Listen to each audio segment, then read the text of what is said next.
This is Painter's Breakfast, as you are well likened to be familiar with. So, I'm a painter. I'm el pintor. And these are the things I eat before I start a big day on a Monday. Welcome to the show. So, I made plátanos ensalada. So that is plantains, as some of you know.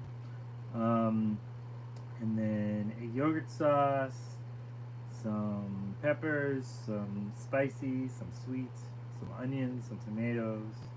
I said yogurt, lots of seasonings, and then mixed together in a nice little bowl. And you make the plantains via tostones. So you fry them, squish them, fry them again, and then you eat. So it's very good food, very nice for a cold kind of rainy day, as it is right now. And yeah, so let's talk about the things that have gone on this week. Um, this tariff thing is insane. Like, I'm generally shocked that so many people seem to kind of be rolling with it, like it's nothing. Like I've heard people talk about the de minimis and how like anything brought into the country is basically going to cost more good for raw goods. So it's very strange to see people who are kind of like, "Oh, this is fine, whatever, I don't care." I'm glad it'll bring more American jobs, and it's like, but it's not though. It's just kind of going to it's going to make things harder for a lot of smaller people. A lot of the goods that we all get come from other places.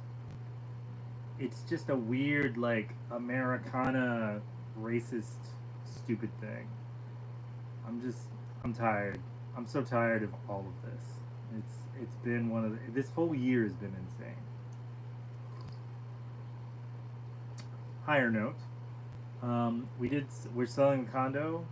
We're supposed to finish it up and have it sold. Meeting for the final signings and whatnot on Thursday. So hopefully everything goes well, and we're great. We're golden. So that would be incredible. For those who know who've been following me for so long, my wife and I, Alec, have been trying to sell our condo off for about 4 years now, and it looks like it's going to sell Thursday. So, please wish me luck. I could. It's a little nerve wracking, but that's okay. But it'll be nice to not have this extra bill to pay for a place that we're not even living in. So, for those who don't know, we were gentrified out of our neighborhood, and so it kind of ruined the whole thing for us. So, but like I said, preferably, my hair is looking crazy today. Preferably, all that is fixed, so we're not gonna have that problem anymore. So, for those who wanted to know what I'm eating, I got the tostones. What does that mean? What state do you live in? Oh, Maryland. I live in Maryland. So this is tostones. They're flattened and fried plantains with vegetables in a salad of sorts. Very good. Seasoned, very flavorful. Gentrified out of our neighborhood, yes. We're a Jill sergeant in Maryland for 2 years. That's cool.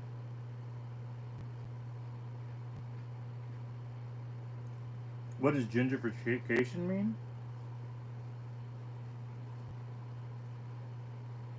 So gentrification is typically they take like a neighborhood that's doing okay. Hey man, they take a neighborhood that they want to renovate, and as they renovate it, USA, yes, um, they want to renovate like a community. They want to renovate, make it more with the times. So put like metro, like train stations and like bus stations and light rails and all types of stuff like that. The city. The city is they. And so they do all that, and then they decide that everything in that, the government, um, they decide that everything there needs to cost a lot more all of a sudden as they start doing all these renovations they want to do. A lot of times they don't actually even end up doing the renovations when they kick everybody. They basically try and just they raise taxes, they raise what's the word I'm looking for?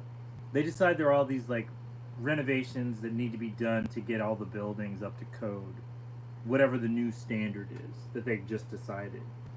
And it pretty much just runs everybody out of the neighborhood. And then they tear all the buildings down and they build these really expensive condos or apartments. And most of the time they're typically, I'm explaining. And then they pretty much just run everybody off, and then they sell everything and rent everything to fairly wealthy people who want to live in more like a hipster, trendy type of thing. Like where we have our condo is a very like immigrant heavy population, and they essentially just kind of ran everybody off. They refused to what's the word? They refused to let people re-sign leases. So a lot of businesses were torn down because the owners of the land decided they didn't want to rent to those businesses anymore.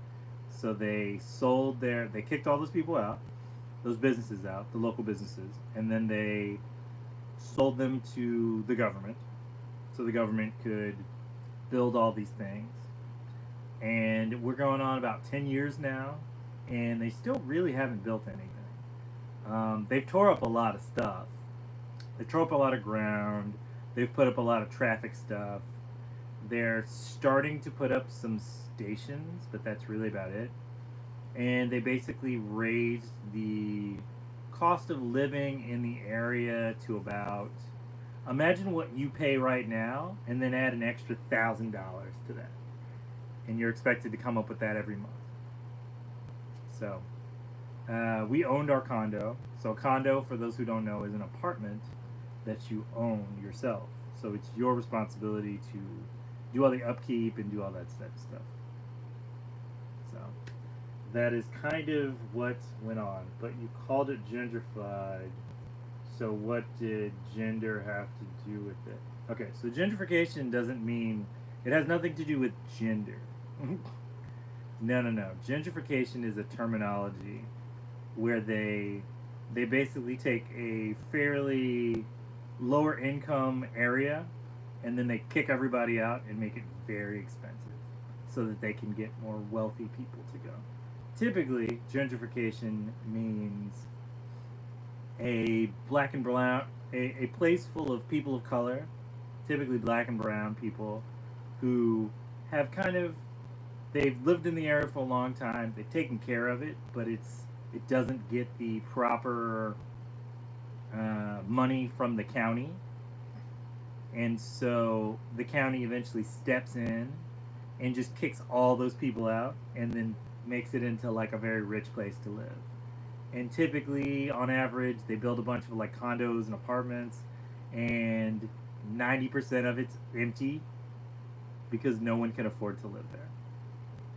So, thankfully, like I said, we sell in the place on Thursday, so we don't have to worry about that anymore. So that'll be nice. I do miss my studio though. My studio was huge, so it was nice to live somewhere where I had a lot of space to make a lot of art. And we had so much floor space. And it was just huge and amazing, and it was inexpensive because it was not it wasn't run down, but it was not a super up to date type of place. Like there weren't bike lanes, there weren't Starbuckses, there weren't Whole Foods, there weren't all these types of, there wasn't a Target nearby, there wasn't any stuff like that. There were like grocery stores, but they were typically like bodegas, they were little businesses. So it was like a little economy within itself. So victims of gentrification, if that makes any sense. I did find it funny though to talk to some people who are like also dealing with it, who are like, I'm not a victim, and it's like, no, it's not like an indictment on you. Like it's not a victim mentality type of thing. It's just someone took advantage of a situation, and now you have to sell your house in order to survive because you can't afford to live in your own house anymore. And they didn't really do any. Like I said, they haven't really done anything to make it better. It just it's just got to be more expensive. There'll be a couple new buildings. They'll grow. They'll put there. You'll see a lot of like wealthier like white people moving into the neighborhood, and then we'll see. I guess I don't know. We're not near any type of like train, like metro train stops. Like we were near Tacoma's, but we're like several miles away from Tacoma. Like it was not a walking distance type of situation. It's kind of that whole thing where like they wanna make like a neighborhood where like very confident like influencers could live and jog at like 4 in the morning and then complain about crime or say crazy things like I should be able to walk around. I should be able to jog at 3 o'clock in the morning by myself in the streets without anybody else around and not have to worry about anything. It's like yes, but no one lives that way. You know, I think that's probably the weird thing about hearing people say that. Like they make it into a thing where they're like, you know, women should feel safe doing these things. And it's like I agree, women should feel safe. But as a cis man, I can honestly say I don't feel safe jogging around a neighborhood in the dark at 4 in the morning when there are no cars. There are no people around. It's like a weird entitlement thing. So, I don't know. So my friend Grady and his friend Ala decided they reopened their comic book shop. So we went to the grand opening on Saturday, and that was fun. We met a bunch of cool people. Had a good time. Alec got excited because they talked about doing some type of karaoke thing. She loves some karaoke.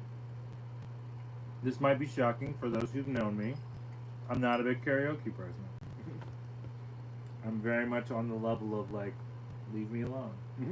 I just want to eat my food and chill out. Which I'm sure is less exciting for some people. But I don't know.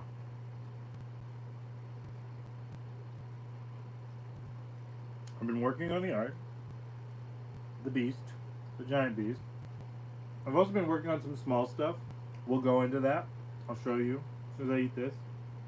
I'll show you some of the new stuff or some of even the old stuff that I've been working on. And yeah. I mean, it's an interesting time. Like I said before, the whole de minimis thing got me a little stressed. The crazy tariffs thing has got me a little stressed. I'm an independent artist. I pay out of pocket for a lot of stuff, so you have to keep in mind things cost more, so then I've got to charge more. Because for some reason people didn't learn about tariffs, or they refused to learn about tariffs. I'm not really sure. So that has been crazy. And for the most part, I'm just trying to survive all this stuff. I'm like the rest of you. I'm not a particularly wealthy person. I'm not a particularly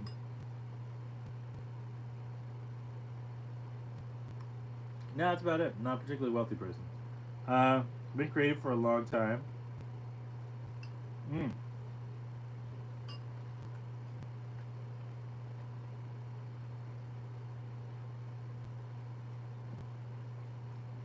I reread this book called Siddhartha by Herman Hesse. A lot of people have read this book. I only read it when I was a child. So to read it again as an adult, I have kind of like a brand new perspective on it. My ideas on it were, I remember being a kid and thinking like they're going against the establishment, the kind of the order. Siddhartha's going against the order of like the caste system and what it means. He kind of denounces it and then decides he wants to find enlightenment because he's looking at the people who are supposed to be the people who are in search of enlightenment, and none of them have reached enlightenment.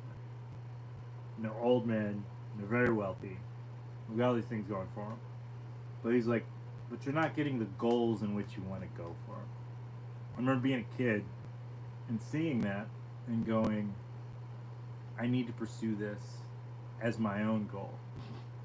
Enlightenment would be this incredibly amazing thing to kind of connect into. So I was kind of running around trying to see via Buddhism and Hinduism and etc. as a kid, trying to see how I could connect to the universe. As an adult, I start to realize via rereading this book that it's all just very interesting because we all try to kind of ascend beyond a existence where everything is frustrating and aggravating and just moving forward and past things. And so that's been like my big goal since I was really a kid, to just kind of evolve past the frustrations that I was feeling. So it was interesting to reread Siddhartha. I also didn't realize Siddhartha had so much sex in it. I was like, wow, they let us read this as a kid. That's awesome. Way to go. Nice. I was like, I did not remember that. So that was kind of interesting. But yeah, it was a good read. I reread 1984 also, and I'm gonna reread Fahrenheit 451. I'm reading Dune right now, the first Dune book. I'm still in the middle of reading that. I've been reading that for about a year now, but I put the book down and I came back to it. Reading the autobiography of Ashata Shakur, civil rights leader, and exiled Cuban refugee, um, American refugee in Cuba. It's very interesting to just kind of get all these perspectives. Like I was never really like a super strong reader as a kid. I just didn't have the attention span for it. And then as I've gotten older, I've learned to kind of slow down, slow my mind down, take breaks, figure out ways to kind of really connect with what I want to learn. Like I think that's kind of the thing. You get older and you realize like you learn more about the things that you want to learn about. There's so many books and so much information and so many documentaries and all these things about everything that you could possibly want to learn about. You just have to be willing to kind of investigate it and go into it. So I always thought that was just kind of cool. Let me see this. See, my cats have been in here knocking things over. Give me one sec. I'll grab one of the books so we can look at it and see what's going on, because I don't remember which ones are which. Alright. So, this is an old sketchbook. You're welcome. You're welcome for the butt shot. So this is an old sketchbook I did a few years ago. My brother-in-law gave this to me, actually. And I really liked it. It's got kind of all like untearable. Of course, I ripped the binding because I'm kind of messy and crazy. But I just started kind of doing these like wild little pieces in them. And I always thought it was kind of interesting because they are kind of in parallel to what I was working on at the time. So I went back in these books and I drew on the other side of them. So although the styles are similar, you can tell kind of a theme that I was going on. I did cut out one page because someone actually bought it, which was kind of strange. You never expect people to buy a sketchbook page, but like it got there, you know? It ended up kind of working out in that way. And a lot of this kind of eventually, I guess I stopped at some point. A lot of this kind of eventually turned into like art books and kind of stuff like that. It's very kind of fluid style of what I was going for. I think the funny part is I might one day go back and do this other page. I don't know what they'll look like though. I've kind of I started to kind of look at the way people take pictures when they take out like a book bag and they take all the pieces out and they put it everywhere. I started to kind of get into that idea. So I started making more kind of pages that kind of felt more like a dissected and opened bag of sorts. So there's all these things that go along with it. But I think sometimes the enemy of an artist is empty space. I have a art show going on right now in Gaithersburg, Maryland. I also have a art market that's going to happen in about a month or two. So I got to get that going and get that working. And I'm excited about it, honestly. I really am. I think I'm going to do some fun stuff with that. Some weird stuff, some fun stuff, some interesting stuff. I'll show you the page that I worked on because every time I do an art show, I make it a point to do kind of like a questionnaire, like a fun interactive questionnaire that I hang up at the shows, and they have like a tent basically, and I hang them from the things all around, so people can walk around and they can look at all the answers that people do. And I don't know, it's fun. It's a fun way to interact with like your customers and your clients and your community and everything else. So I just kind of lean into that, you know. It's fun. It's my top 5 list. So I always do like a top 5. I've been doing it for a couple of years now. Top 5 is just a list where you put your top 5 favorite things, and they aren't related to each other. They don't have to be related to a topic. They don't have to be related to things that make you feel good, things that make you feel bad, things that... It's whatever you think your top 5 is, that's what you put. And it's kind of interesting, honestly. I like it on a level because it is strange and unusual, and I myself am strange and unusual. Yeah, you know. And I just like it. I thought it was fun. This was like a weird little sketchbook that I did, honestly. Like when I look at this, I'm like, this is not typically. This was like a summer of my life, or a spring of my life, a summer and a spring of my life, where I just decided I was just gonna kind of go and do stuff. My wife had like this thing that she told me years ago, where she was like, it's a sketchbook. It's not meant to feel complete. It's not meant to feel like this finished piece. Like, you should make a mess with your sketchbooks. That's kind of the point. Do different medias, put paint and ink everywhere, draw whatever you want, take up a whole page, cover that page with paint and paint over something else. Just go for it, you know? Like, you're not imprisoned by the parameter, by the shape of it so much. You can just do whatever you want. You know, Galeras? You can just do whatever you want.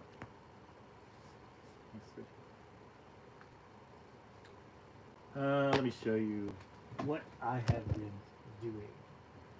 So, this is my new list. So I have this at the show. People are going to fill it out, and make some prints, and we're going to make some flyers, and we're going to do all types of stuff. It'll be fun. I'm excited to just kind of go forward with a lot of the stuff. Like, I've had these visions in my mind of what I want it to look like. Hi, Mochi. Producer Moch, how are you? Crazy cat. Show you what the weirdo looks like. Hey, Moch. She's leaning over me. Very weird. I don't know what her plan is.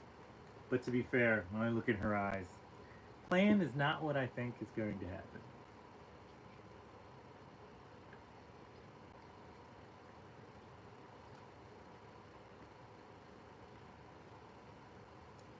Very beautiful cat.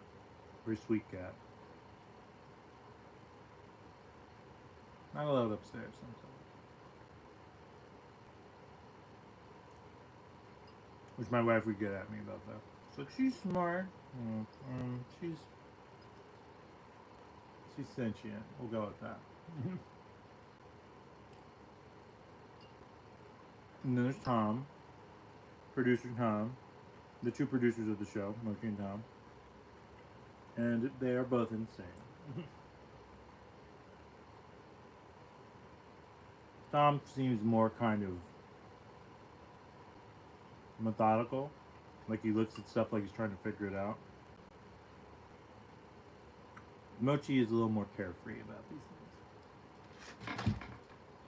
Good job.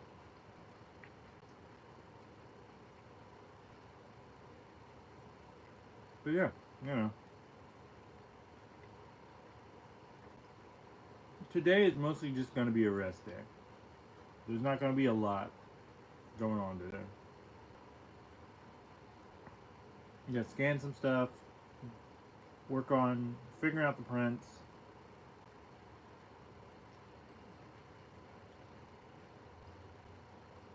Which is always fun because the cats feel like they need to attack the printer, so to speak. They deeply enjoy the mischief of messing with things. Anybody who has studio cats will tell you, like, printer is their nemesis. They take great joy in the idea of screwing with things.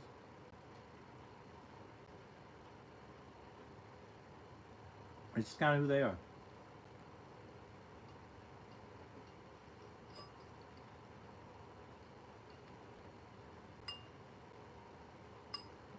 So all over America, for my friends and fans all over the world, all over America, this weekend, there were large protests about the economy, about racism, about unfairness, about just all the things that are going wrong in America right now, basically. Donald Trump is a loser and a jerk and a racist, and people aren't happy about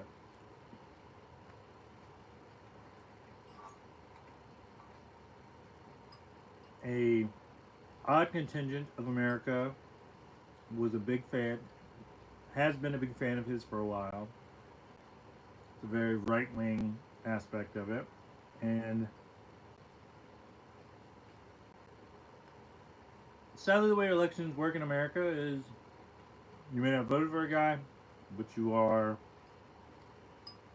a passenger for 4 years in America. And people protest, and they march, and try and get a lot of stuff done. Like, I have an immigrant family. There's a lot of sleepless nights worrying about some of them.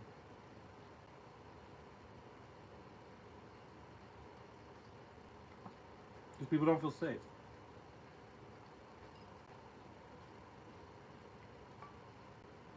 We all hate ICE. They're awful.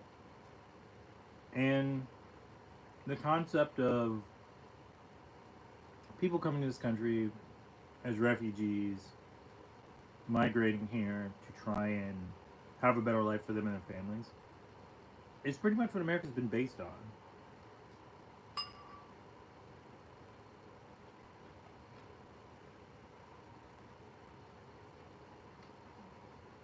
My family is primarily based in the Caribbean and Latin America.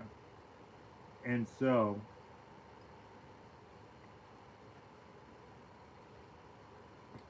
they came here trying to have a better life.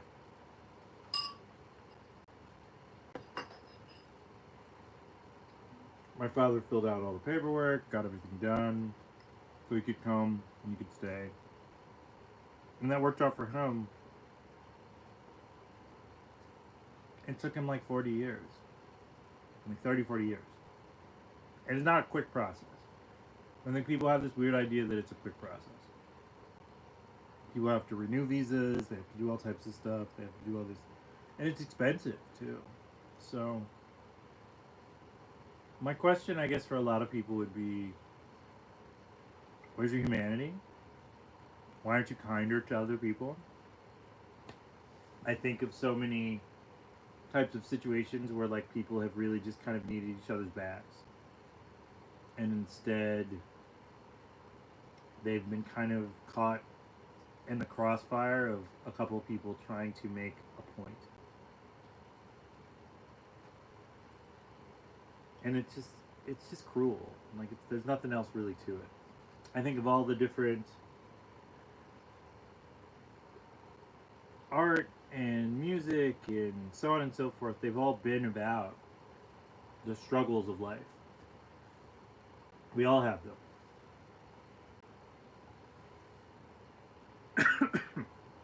You do not overcome your struggles by stepping on other people. Like that's not how it works.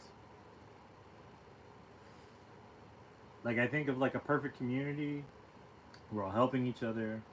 We're all making sure everybody can read, everybody can write, everybody knows math, everybody has food security, everybody has home security, you know? Like it sounds very simple. These are like base things for people, but there are people out there who don't want that for everybody else. They want that for themselves, and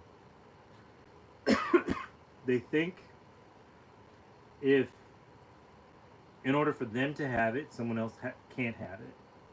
And that's not really how anything works. Like, the only reason we have the have nots is because some people feel like if they hoard things, that they'll have a better opportunity and be able to keep themselves in a certain place in society.